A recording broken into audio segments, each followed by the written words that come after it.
Okay, believe it or not, this is not the big fish of the day. I caught a rainbow that was twice this size. This is a 18-inch rainbow at least. You can see the Hezog Jig in its mouth. The first one, great day to leave. I forgot to bring the cord for my GoPro camera today. I have caught 9 fish now in less than 45 minutes on the Hezog Jig, and I'll admit that about 4 of them have been smaller, 2 of them have been cutthroats, and this is the 3rd really nice fish that I've caught, and I managed to get this one at least on the cell phone. So there you go, I think. All right, welcome back to the shop. We're going to tie a Hezog Jig today, and I've got a confession to make here, and that is that sometimes when I do these videos, I sort of take things out of order. In this case, I was down at the river today with a couple of these Hezog Jigs, and to try them out and see if they caught fish. And normally I would have my GoPro with me and I would film that, and if I caught fish, I'd have that video already in hand. But today when I got down there, I hadn't brought the cord that hooks up my battery to the GoPro, so I didn't have any way to take the GoPro. I went fishing anyway. Well, let's just tell you that it was pretty impressive to me. I won't tell you exactly what happened. It's too embarrassing. But I did have a personal best rainbow for sure that I didn't get on camera today. Meantime, I'm going to now take you through the tie on this Hezog Jig, and we're going to at our earliest convenience get back to the river with this and see if I can't duplicate what I happened this morning. And if so, we're going to be in for a treat here soon. So I'm going to tell you a fish story. That little clip you just saw, that was 28 days ago. On that day, I took the Hezog Jig down to the Squirrel Run and on my spinning rod, and I decided I was going to try the Hezog Jig out and see if I could catch fish with it. Well, long story short, I caught 14 fish in the span of an hour. One of them was over 5 pounds for sure. I want to give it 6 or 7. It was big rainbows, the biggest rainbow I've ever caught that somebody wasn't calling a steelhead. I caught 3 or 4 more that were 16, 18 plus. In that same group, I caught 4 cutthroats, which is the best I'd ever caught cutthroat wise. Well, I think I'd caught 4 cutthroats total on my time on the North Fork since I've been here. And I caught 4 that day. Now, those were not big fish, but for whatever reason, they liked that Hezog Jig. At any rate, I came away after an hour down there. It was getting crowded. It was a Sunday. I figured I'd get right back in there the next day and give it a real good try and see what else I could do with that jig. Well, the next day, they started to generate water. And they have ran water for 28 days straight, 7 days a week, 24 hours a day. So I have been sitting at home. I can't really wade fish the North Fork when they're running water. I've been sitting on my butt. I've been salivating, drooling at the mouth. I thought I had the answer of all answers as far as fishing techniques goes. I couldn't wait to get that Hezog Jig back in the water. Today, 29th a day, this is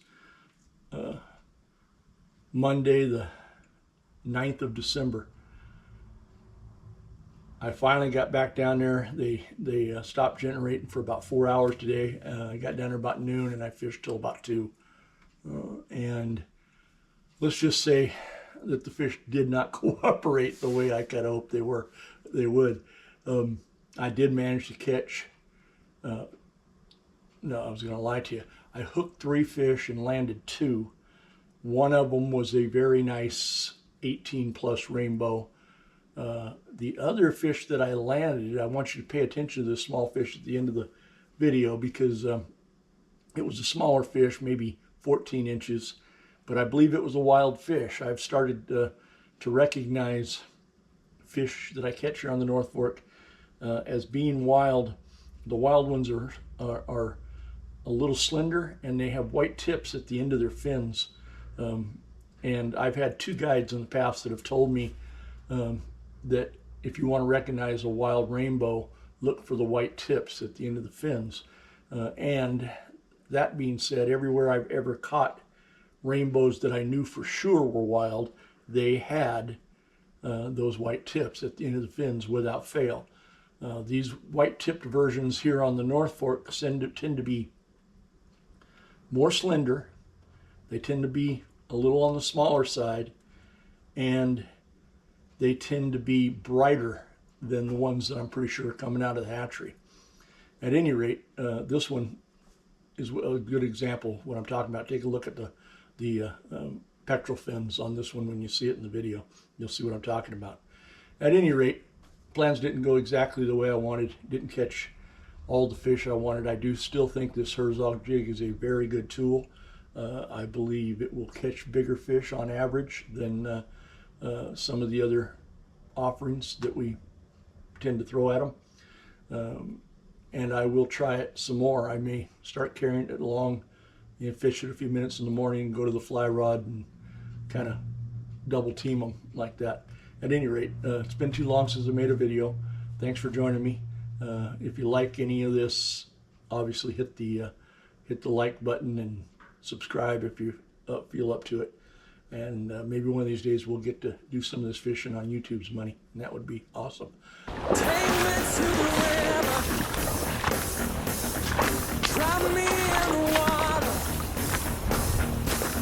Take me to the river, drop me in the water.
Fish on.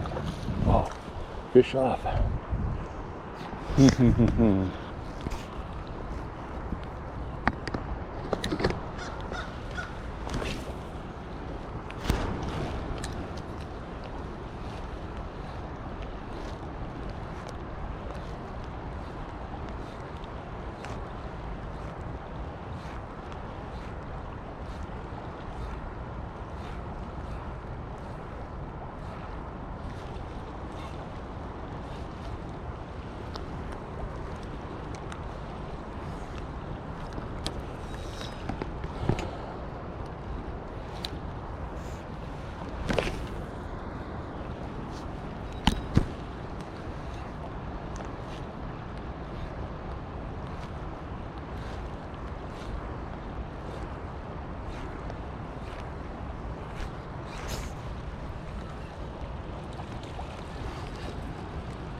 Fish on.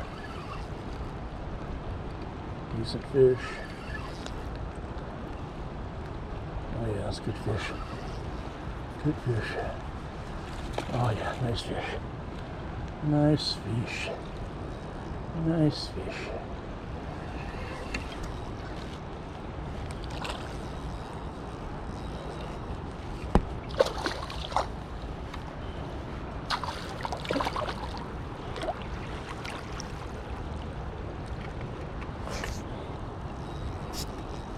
fish.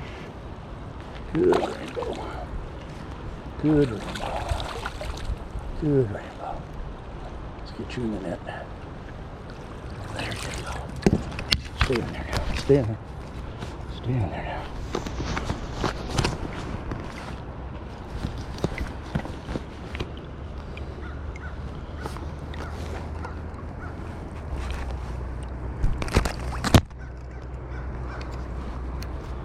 Really, really nice rainbow. I'm gonna give this one. That's a solid 17 inches, 18 inches, maybe 2.5 to 3 pounds on it.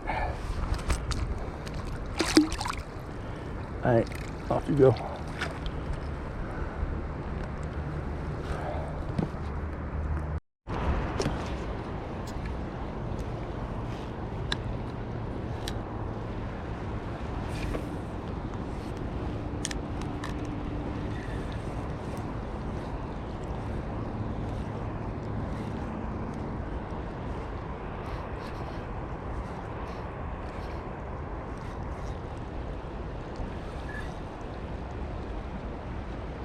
It's a fish. It ain't a very big fish, but it's a fish.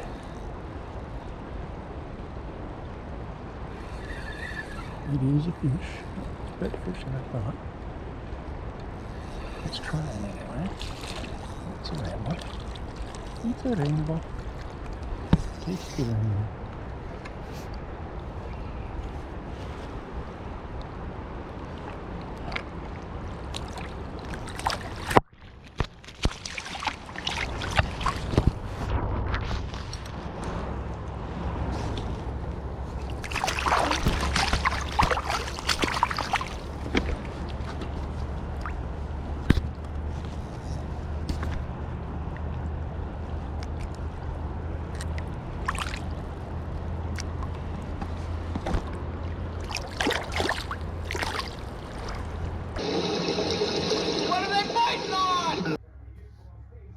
So the components of this Hezog jig that we're about to tie are this. This is a 1/8 ounce round head jig with a #1 mustad hook that I pinched the barbs down on. It's a 90-degree jig hook. And because I actually pour in bismuth, that 1/8 ounce jig mold actually weighs out at about 1/9 of an ounce. It's a little lighter because it's bismuth. We're also going to use bunny rabbit for the tail. You get your money's worth of that bunny rabbit, by the way. There's plenty of them in a pack. I'm happy about that. But I'm cutting off an inch, about a strip that's about an inch, a little more than an inch, with the hair laying back. The body of this jig will then be made out of pine squirrel, zonker, and olive. Then we're going to use a red hackle feather to create the illusion of gills. This is a sculpin type jig that we're tying. And then I'm going to use an olive hackle to create the head of the jig. And I may vary these up a little bit. I've got different types of sculpin of hackle feathers, but this is the formula that I think I'll be using most of the time. So we'll get that olive thread started. Oh, by the way, before I get too far into this tie, if you want to see this jig tied by the man himself, Mr. Hezog, if you go onto YouTube and type in Hezog Jig, he will come up and you can watch his explanation of this jig, and I'm going to bet money that his explanation is better and more precise than what I'm about to give you. At any rate, take that bunny rabbit. We're going to go all the way back to the bend of the hook with the thread, and we're going to create a tail that's gonna hang back there about 3/4 to an inch. And let's get it just tied in nice, get a few wraps on that. I'm gonna trim the excess of this because I don't want the jig getting too fat on me. And then I'm gonna work that thread back toward make sure that this tail is tied in nice and sweet. Don't want to get loose. All right, so then second step is to grab a pine squirrel zonker. This one is in olive. We are going to then secure it into place. Then I'm going to come back in front of the zonker and run that thread up the shank of the hook about halfway to the head of the fly. We're going to take then the pine squirrel zonker, and we're going to create a body by palmering this pine squirrel.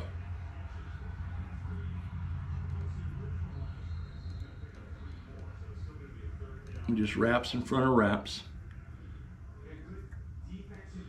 Push it back if you need to. And that is about good. About 5 wraps of pine squirrel is what we've taken.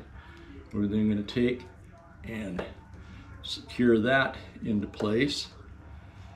Get about 3 wraps on there and a couple wraps in front. Cut the rest of our pine squirrel zonker. Should have enough here for at least one more. And then I'm going to want to take and come back onto the pine squirrel zonker just a few wraps to secure it and to kind of push that hair back. After I've done that, I'm going to come forward again a little bit. And at this point, we're going to pick up a red hackle feather. I'm going to see if I can find a pretty good one. That's a good one right there, I think. And not as good. That one's decent. Now this represents gills. So we're going to take the tip of that and we're going to tie it in to place. A couple loose wrap, he said, hopefully. Grab that. Go to my dominant hand. Loose wrap, loose wrap, loose wrap, and then come to the front of it. And we're going to go ahead and advance now up toward the head of the hook. Now, we're going to take this one, we're going to palmer it as well.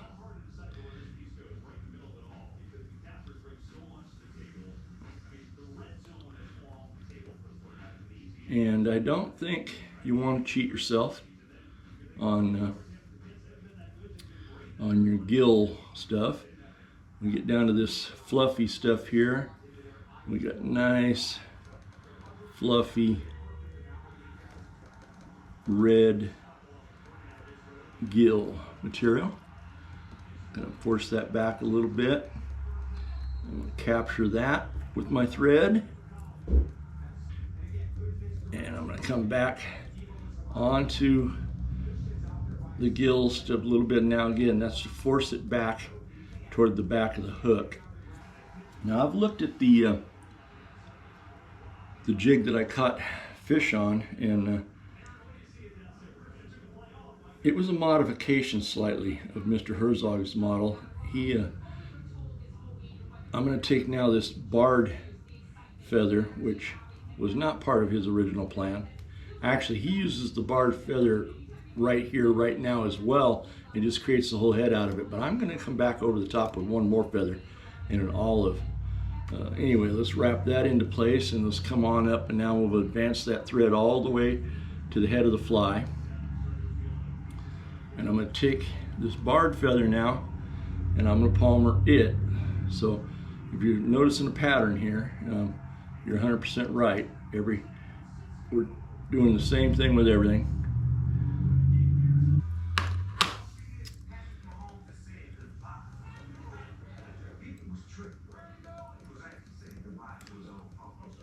And I'm going to do the same thing. I'm going to come wrap back onto that barred gray hackle feather a little bit to force it back toward the gills.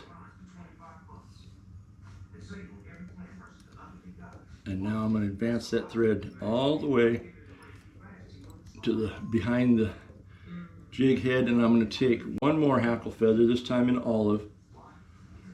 And this is one more than Mr. Hezog uses, but this is exactly the jig that was catching me fish today, and I'm not going to argue with the fish. So I'm going to tie this one in, grab it, and let's get a couple loose wraps on that. And let's get back to the front of it. And one more time, we're just going to palmer that like we've done everything else. Wrap in front of wrap, in front of wrap. And let's go ahead and capture that.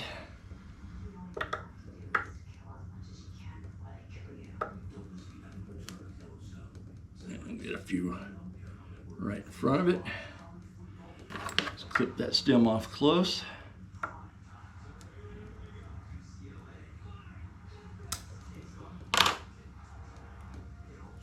I'm going to make that, force that back just a little, and I'm going to wrap back onto it, make sure it's secure.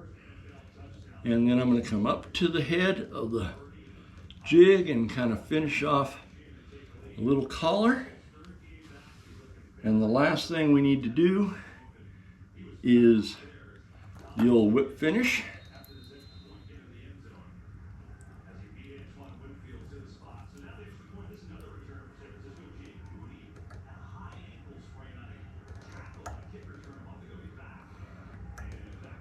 About a 3-turn whip finish. Voila. Let's clip that olive thread off close. And finally, I'm going to give it a couple drops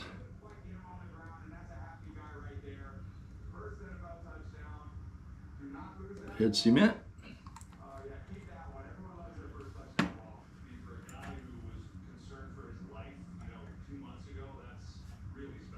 And that